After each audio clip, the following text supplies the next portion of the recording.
नमस्कार। आज मंत्रिपरिषद में 45 एजेंडों पर निर्णय हुआ, 45 एजेंडास पे, और मंत्रिपरिषद ने 45 एजेंडों पर विचार किया। सर्वप्रथम अगले वर्ष 2025 कैलेंडर ईयर का जो सरकारी छुट्टियां हैं उसकी स्वीकृति दी गई है। इसके तहत जो छुट्टियां हैं 15 दिनों का छुट्टी है, जिसमें 3 अवकाश रविवार है। ये नेगोशिएबल इंस्ट्रूमेंट एक्ट के अंतर्गत 21 दिनों की छुट्टी है। इन सभी छुट्टियों का अवकाश स्वीकृत किया गया और इसकी संपूर्ण सूची आप सभी को उपलब्ध करा दी गई है।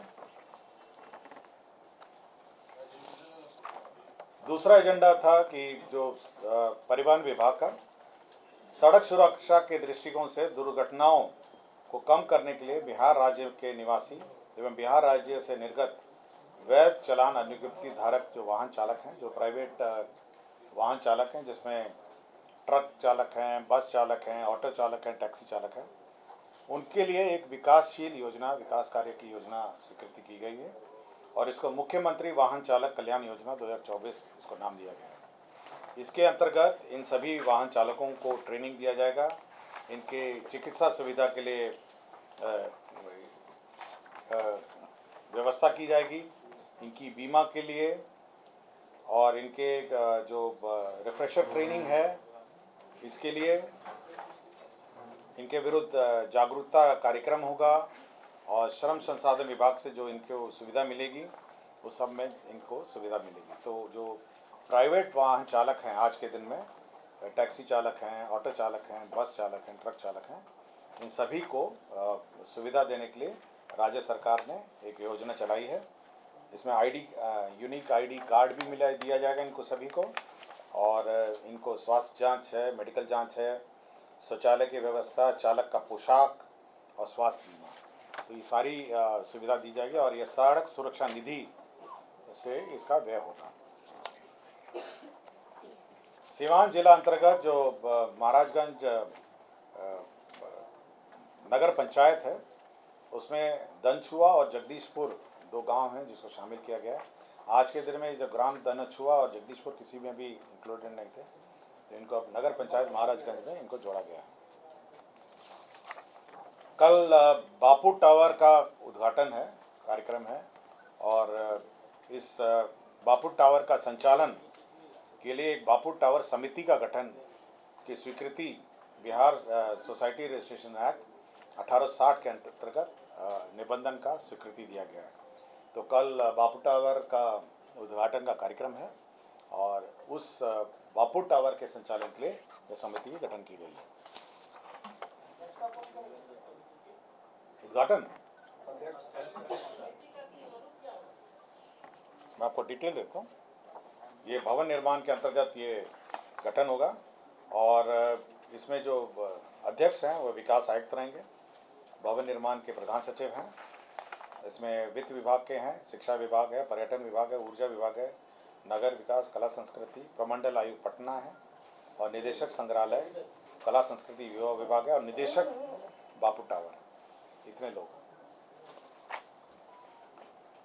राज्य में जो सीएनजी और पीएनजी पर वैट है उनके दरों में कटौती की गई है और ऐसे उपभोक्ता जो 50 SCMD से नीचे खपत करते हैं, 40 नंबर सीएनजी और पीएनजी, तो उसमें वैट की दरों में 20% से घटाकर 12.5 किया गया है और पीएनजी में 20 घटाकर 5 कर दिया गया। तो ये औद्योगिक क्षेत्र में, इंडस्ट्रियल एरिया में जो पीएनजी और सीएनजी यूज़ करते हैं उनको यह सुविधा होगी। और जो दर है 12.5 20 से घटा के सीएनजी का 12.5 और पीएनजी का 20 से घटाकर 5 कर दिया गया।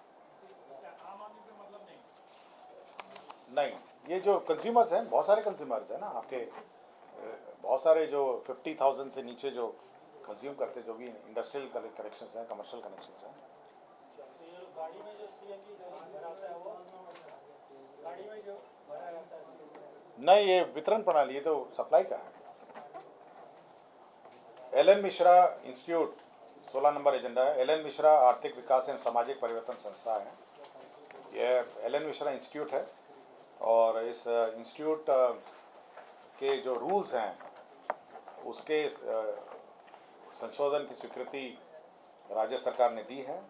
इसमें जहाँ जहाँ बीपीएससी लिखा हुआ था वहाँ अब जो Bihar state university service commission है अब वो इसकी नियुक्ति करेगा, और जहाँ जहाँ यूजीसी लिखा गया था वहाँ पे एआईसीटी यूजीसी अब अंकित कर दिया गया है। तो अब इस संस्था में अब जो नियुक्ति की प्रक्रिया है वह अब Bihar state university service commission कर सकेगा और एआईसीटी नॉर्म्स के अंतर्गत यह संस्था संचालित होगी। तो एल एन मिश्रा इंस्टीट्यूट है जो हाई कोर्ट के सामने है, ये उसके सेवा में है। उस जो रूल था वो पुराना रूल था ना, जब टेक ओवर हुआ था यूजीसी के हिसाब से था और नियुक्ति जो थी वो बीपीएससी का प्रावधान था। तो बीपीएससी के स्थान पर अब हो गया है ये यूनिवर्सिटी कमीशन हो गया है और एआईसीटी अभी मैनेजमेंट जो इंस्टीट्यूट है वो सब एआईसीटी नाम्स हैं, इसलिए एआईसीटी का प्रावधान किया। ये गृह विभाग का संलेख है 44 नंबर।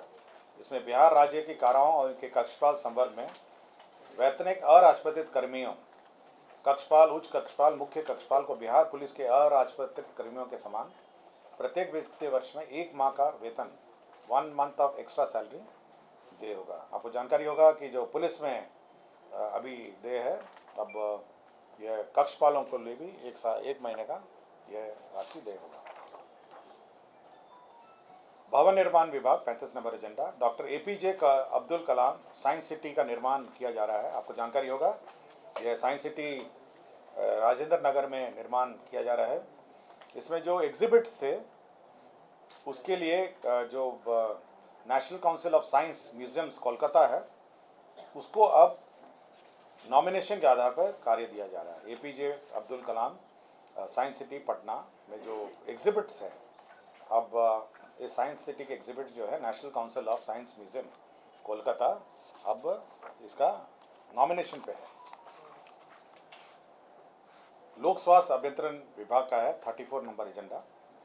पंचायती राज विभाग के जो नियंत्रणाधीन है पंचायत हैं 169 है, अपूर्ण वार्ड हैं, और लोक स्वास्थ्य अभियंत्रण विभाग के नियंत्रणाधीन ग्राम पंचायत में वार्ड कार्यान्वयन प्रबंध समिति के माध्यम से 11 अदद अपूर्ण वार्डों अर्थात कुल 180 वार्डों में जो जल आपूर्ति योजना है उसको पूरा करने के लिए 28 करोड़ 63,43,000 रुपये यह स्वीकृति दिया गया।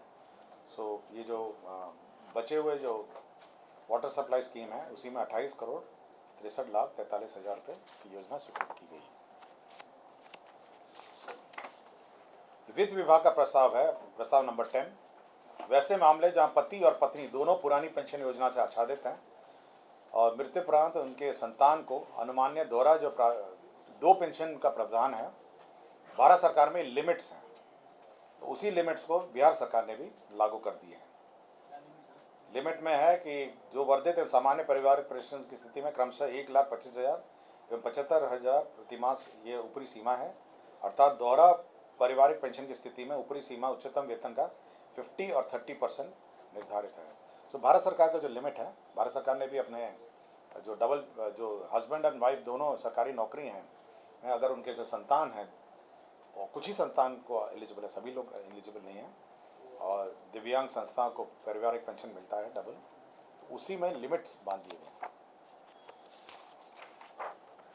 ये वन पर्यावरण जलवायु परिवर्तन विभाग का है एजेंडा 27। वानिकी महाविद्यालय, आपको पता है कि फॉरेस्ट्री इंस्टीट्यूट है मुंगेर में, अब इसका नामकरण कर दिया है। इसका नामकरण हो गया है Bihar forestry college and research institute Munger, BFCRI Munger. ये पहले केवल कुछ सामाजिक वानिकी का ही ट्रेनिंग, बहुत लिमिटेड ट्रेनिंग देता था। अब ये forestry college and research institute हो गया है, जो नेशनल लेवल पे भी एक है देहरादून में, उसी तर्ज पे Bihar forestry college and research institute Munger BFCRI Munger हो गया है, और इसकी संचालन व्यवस्था भी निर्धारित की गई। ये स्वास्थ्य विभाग का संलेख है 26। बिहार विधानमंडल के मान्य सदस्य पूर्व सदस्यों की चिकित्सा परिचर्या संशोधन नियमावली 2024 की स्वीकृति है। इसमें जो बिहार विधानमंडल को जो रेफर करना पड़ता है, जो भी सदस्य हैं, सदस्य और पूर्व सदस्य, आज के दिन में वहाँ पे प्रोफेसर का नाम अंकित है। तो जैसे IGIC है, वहाँ पे केवल डायरेक्टर होते हैं, प्रोफेसर नहीं होते हैं। तो अभी वहाँ जॉइंट डायरेक्टर भी अलाउड होंगे, और साथ ही साथ जो अन्य मेडिकल कॉलेजेस हैं वहाँ प्रोफेसर के अतिरिक्त एसोसिएट प्रोफेसर भी अब अलाउड होंगे। तो जो रेफरल की प्रक्रिया है उसको सरल कर दी गई। उद्योग विभाग का संलेख है 1 नंबर। इसमें messrs Netaji Subhash medical college and hospital, ये निर्माण होगा मेगा इंडस्ट्रियल पार्क बीटा में, और ये 300 बेड का हॉस्पिटल होगा। और इसमें जो कुल इन्वेस्टमेंट की राशि होगी ये 25 एकड़ भूमि है, और 66 करोड़ 19 लाख इस पर व्यय होंगे। ये इन्वेस्टमेंट का क्लियरेंसेस है, जो SIPB estate investment promotion board का जो क्लियरेंस है उसके अंतर्गत। ये खेल विभाग का प्रस्ताव है। 11 से 20 नवंबर राजगीर नालंदा में हॉकी एशियन चैंपियनशिप का आयोजन होगा। ये बहुत महत्वपूर्ण है सभी लोग के लिए कि ये इंटरनेशनल चैंपियनशिप होगा। ये हॉकी एशियन चैंपियनशिप है, पूरे वर्ल्ड में जो महिला हॉकी का खेल होगा, अब ये बिहार राजगीर में होगा, और ये अंतर्राष्ट्रीय पहचान देगा बिहार को। ये 32 नंबर 32 है। और इसके लिए जो MOU हुआ है वह उसको मतलब जो हमारे अथॉरिटी है, स्पोर्ट्स अथॉरिटी है, उनको ऑथराइज किया है, और हॉकी इंडिया को 10 करोड़ रुपए इस कार्य के लिए दिए जा रहे हैं। तो ये महत्वपूर्ण योजना है और महत्वपूर्ण इवेंट है बिहार के लिए। 11th to 20th नवंबर 2024 राजगीर में हॉकी एशियन चैंपियनशिप ट्रॉफी महिला 2024। तो ये बहुत महत्वपूर्ण इवेंट होगा, और बिहार का जो इवेंट है पूरे अंतर्राष्ट्रीय स्तर पर इसका प्रसारण होगा, और ये खेल का जो इवेंट है एक महत्वपूर्ण इवेंट बिहार में होगा। स्वास्थ्य विभाग 33 श्री कृष्णा चिकित्सा महाविद्यालय अस्पताल मुजफ्फरपुर परिसर में जो होमी भाभा कैंसर अस्पताल अनुसंधान केंद्र है, अभी आज के दिन में वहाँ पे केवल OPD है, वहाँ पे रेजिडेंशियल बेड्स नहीं हैं। तो अब पैलिएटिव केयर है, जो अंत समय जो देखभाल बहुत क्रिटिकल स्टेजेस में जो केयर है, अब उसके लिए 100 बेडेड हॉस्पिटल होंगे, और साथ ही साथ जो अभिभावक होंगे उनके लिए एक धर्मशाला भी निर्माण होगा, और इसके लिए 1 अरब 12 करोड़ रुपए व्यय होंगे। तो ये भवन जो है ये मुजफ्फरपुर में अवस्थित होगा। इसका जो संचालन है वो होमी भाभा कैंसर अस्पताल अनुसंधान केंद्र मुजफ्फरपुर ये संचालित करेगा, और ये 100 बेडेड है, और 1 अरब 112 करोड़ का ये प्रोजेक्ट होगा। और ये पैलिएटिव केयर है, बहुत ही जो क्रिटिकल स्टेजेस हैं, जो जिनको एडमिशन होता है और लास्ट स्टेजेस में होंगे, ये उन मरीजों के लिए सुविधाजनक होगी इलाज के लिए, और साथ ही साथ उनके अभिभावक को लिए। ये अल्पसंख्यक ये हॉस्टल्स का स्वीकृति दिया गया है। मैं केवल स्थान पढ़ देता हूँ और अमाउंट पढ़ देता हूँ। इसमें बिहार राज्य अल्पसंख्यक आवासीय विद्यालय है, आपको जानकारी होगी कि बिहार राज्य अल्पसंख्यक विद्यालय हैं। इसमें 560 बेड होते हैं। तो 560 बेड होते हैं बिहार राज्य अल्पसंख्यक आवासीय विद्यालय। और यहाँ पर अब मैं स्थान पढ़ देता हूँ। ये मुजफ्फरपुर में वक्फ की ज़मीन पर, वो मुजफ्फरपुर के वक्फ की ज़मीन पर 55 करोड़ 55 लाख 69 हज़ार 55 करोड़ 55 लाख 69 हज़ार है ये मुजफ्फरपुर में वक्फ की ज़मीन पर। मधेपुरा जिला अंतर्गत रसलपुर धुरिया में 560 ये आवासन वाला है, सेम योजना है, 56 करोड़ 52 लाख। सुपौल में है ये वीरपुर अनुमंडल में बसंतपुर अंचल में मौजा कोचा गामा में 560 आवासन वाला है। ये दोनों कैसी जमीन पर है? ये भी वक्फ की जमीन पर है? ये आपका बिहार, ये वक्फ नहीं लिखा है, वक्फ केवल एक ही जगह लिखा हुआ है, बाकी बिना वक्फ का लिखा हुआ है। 49.73 जगह स्थान नोट कर लिया आप लोगों ने। एक आपका मधेपुरा है जो 56.52 है, मुजफ्फरपुर जिला अंतर्गत वक्फ की भूमि है जिसमें 55.55 है। आपका सुपौल वीरपुर अनुमंडल में बसंतपुर अंचल में है ये 49.73 है। क्लियर हो गया तीनों योजना? अब तक कितने की मंजूरी हुई है? तीन करके हो रहा है। मैं आपको केवल आज के कैबिनेट का ब्रीफिंग दे रहा हूँ। इसके लिए अलग से जब अल्पसंख्यक विभाग का ब्रीफिंग होगा वहाँ पे पूरी कार्य योजना के बारे में आप जानकारी प्राप्त करेंगे। प्रधानमंत्री सड़क योजना, ये ग्रामीण कार्य, ये प्रधानमंत्री सड़क योजना है जिसमें पूर्णिया जिला के अमौर प्रखंड में हरिपुर मल्हाना में पुनरीक्षित प्रशासनिक स्वीकृति है 35 करोड़ 54 लाख। प्रधानमंत्री ग्राम सड़क योजना पूर्णिया जिला का अमौर प्रखंड के हरिपुर मल्हाना। प्रधानमंत्री ग्राम सड़क योजना में पूर्णिया जिला के ही अमौर प्रखंड में NH57 कस्बा गढ़वा पथ, इसमें 30 करोड़ 74 लाख 5,700 रुपये इसका पुनरीक्षित प्रकरण है। राज्य में गोडाउन निर्माण को प्रोत्साहन देने जो हमारे समितियां हैं, लैंड पैक्स हैं, जो है कोऑपरेटिव पैक्स हैं, उसको देने के लिए 2024-25 में 1,62,100 मेट्रिक टन भंडारण क्षमता, 1,62,100 लाख मेट्रिक टन का भंडारण क्षमता बनाने के लिए 200 metric ton, 500 metric ton, 1000 metric ton, इसमें जितनी भी समितियां हैं हमारे कोऑपरेटिव सोसाइटीज हैं, पैक्स और लैंप्स जो है, उसको 50% अनुदान दिया जाएगा और 50% चक्रीय पूंजी, वर्किंग कैपिटल, 50% अनुदान और 50% चक्रीय पूंजी, रिवॉल्विंग फंड, और इसके अंतर्गत 1,16,80,334 रुपये व्यय होंगे। 116.47 करोड़ जो है इसमें व्यय होंगे। ये व्यवहार न्यायालय, ये न्यायालय भवन के हैं, मैं सारे एक साथ पढ़ देता हूँ। पूर्णिया न्याय अनुमंडलीय व्यवहार न्यायालय है, कोर्ट भवन है, इसमें G+5, हाजत G+1 और एम्यूनिटी G+4 है, इसमें 34 करोड़ 51 लाख 35 हज़ार ये है। कटिहार न्याय मंडल के अंतर्गत अनुमंडलीय व्यवहार न्यायालय है, मनिहारी में 10 कोर्ट भवन है, G+5, हाजत भवन G+1 और एम्यूनिटी भवन G+4, इसमें 36 करोड़ 96 लाख। पूर्णिया न्याय अनुमंडल में अनुमंडलीय व्यवहार न्यायालय 82 में 10 करोड़ कोर्ट भवन है, G+5, G+1, immunity G+4, 34 crore 61 lakh 29 हज़ार है। पूर्णिया न्याय मंडल अंतर्गत अनुमंडलीय व्यवहार न्यायालय बनमंखी है, 10 कोर्ट भवन, G+5, हाजत G+1, एम्यूनिटी भवन G+4, इसमें 34 करोड़ 98 लाख 89 हज़ार है। खगड़िया न्याय मंडल के अंतर्गत अनुमंडलीय व्यवहार न्यायालय गोगरी में 10 कोर्ट भवन है, G+5, G+1, एम्यूनिटी भवन G+4, 32 करोड़ 56 लाख।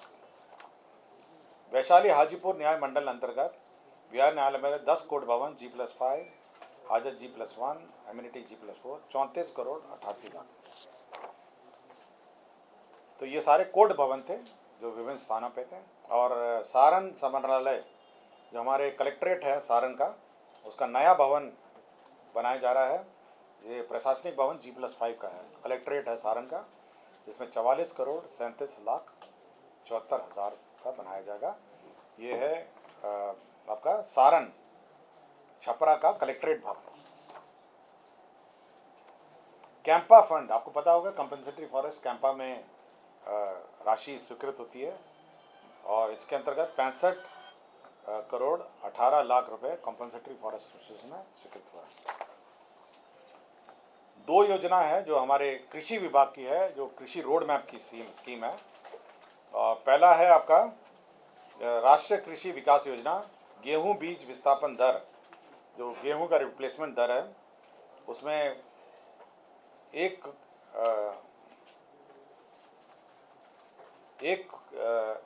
करोड़ 72 लाख की लागत से योजना का कार्यान्वयन तथा निकासी का व्यय हुआ था। इसमें 32 करोड़ जो है केंद्रांश है और 21 करोड़ राज्यांश है, और जो टॉपअप है वो 1 करोड़ 72 लाख है। तो टोटल 55 करोड़ 17 लाख की योजना है, 50 करोड़ 17 लाख की है। और गेहूं बीज विस्थापन दर है 60-40 इसका, सेंटर और स्टेट का ये है। वही रोड मैप में दलहनी फसलों, जो दाल की फसल है, गर्मा, मूंग, उड़द कार्यक्रम में इसकी भी योजना स्वीकृत हुई है 62 करोड़ 12 लाख। विशेष निगरानी इकाई, जो हमारी निगरानी इकाई है, उसमें केंद्र अन्वेषण सेंट्रल CBI के लोग, सेवानिवृत्त लोग रहते हैं, उनके नियोजित के पारिश्रमिक, उनके जो एमोलमेंट्स हैं उसमें परिवर्तन किया और सुविधा में परिवर्तन किया। इसमें बेसिकली उनका सैलरी है, सैलरी में परिवर्तन किया है और 95,000 प्रति महीना होगा। वाहन है, आवास भत्ता है और मोबाइल फोन। श्रम संसाधन विभाग का प्रस्ताव है सीरियल नंबर 20।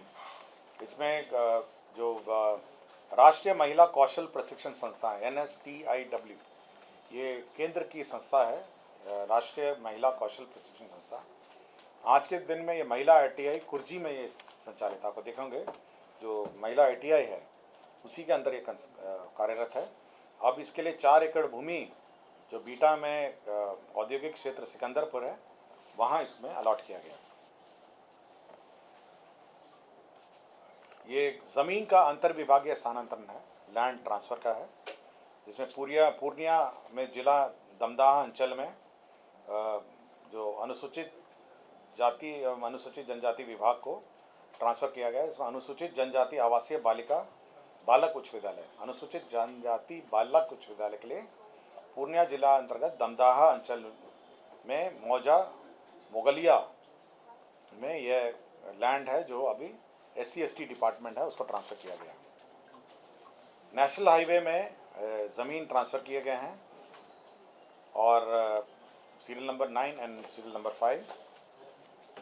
और ये elevated Danapur beta elevated corridor को भी ज़मीन स्थानांतरित किया गया है, serial number 7 and serial number 6। योजना एवं विकास विभाग में एक ऑफिसर थे संजय कुमार सिंह, मुख्य अभियंता कार्यकारी प्रभार। इनका संविदा अवधि 1/10/2024 से 30/9/2025 तक 1 साल के लिए संविदा में इनको नियुक्त किया गया है। भवन निर्माण विभाग में राकेश कुमार, मुख्य अभियंता विभाग, इसमें 2 साल के लिए इन्हें मुख्य अभियंता पटना के प्रभार में इनको संविदा पर नियुक्त किया है और जब तक नियमित प्रोन्नति नहीं होती है तो ये 2 साल तक कार्यरत हैं। संदीप कुमार हैं, ये आपदा प्रबंधन में सेवानिवृत्त विशेष कार्य पदाधिकारी हैं, बिहार प्रशासनिक सेवा, इनको भी 1 साल के लिए संविदा पर नियुक्त किया गया है। और राजस्व भूमि सुधार विभाग में लैंड एक्विजिशन के लिए एक लैंड एक्विजिशन एक्सपर्ट का एक पद सृजित किया गया है। ग्रामीण कार्य विभाग में जो इंजीनियर्स और अतिरिक्त इंजीनियर्स हैं, उनके 4 माह वेतन के लिए BCF से 118 करोड़ की राशि प्राप्त हुई है। बिहार सिविल सेवा नियमावली 2024 की स्वीकृति है और बिहार सचिवालय ग्रंथागार में जो ग्रंथागार हैं, पुस्तकालय अध्यक्ष हैं, उनके भर्ती एवं सेवा शत की नियमावली स्वीकृति है। तो कुल 45 एजेंडा पर आज स्वीकृति हुई है। धन्यवाद।